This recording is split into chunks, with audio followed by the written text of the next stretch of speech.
Hello mga ka-GM, isang mapagpalang araw muli sa ating lahat. Isa na naman po itong Toyota Innova, no? Itong ating ginagawa. Ang bali complaint po ng customer dito, tumataas yung kanyang temperature gauge.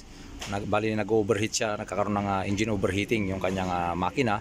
Tapos maingay po yung kanyang pag nag-switch off tayo ng aircon, maingay siya. Ngayon po mga ka-GM, gusto ko lang maibahagi sa inyo at gustong ma-share kung ano yung nakita nating problema sa ganitong Toyota Innova, no? Bali pagka switch on niya yung aircon, maingay po yung kanyang ito sa gawing harapan ng makina. So ang nakita po natin ay yung kanyang rito, auxiliary fan.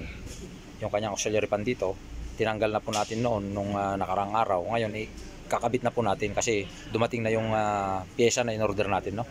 So ito po ipapakita ko sa inyo. Ito po yung kanyang auxiliary fan na tinanggal natin.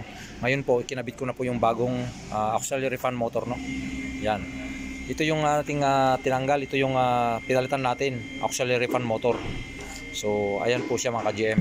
Ito yung kanyang part number para magkaroon lang din po kayo ng idea, no? Yan yung kanyang part number sa auxiliary fan motor natin.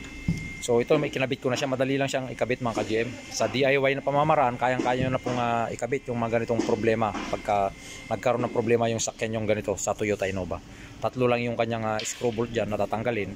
Tapos pag natanggal na tong kanyang fan, tapos yung kanyang bolt sa kanyang motor, tatlo din, yun o. Tatlo. Yan. So ayun. So ganun lang po, madali lang po siyang ikabit, no? Saka tanggalin.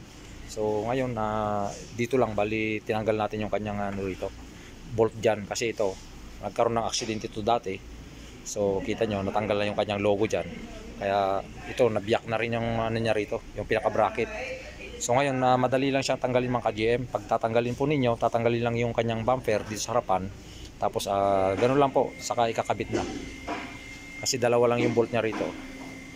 Yan, maraming salamat po muli.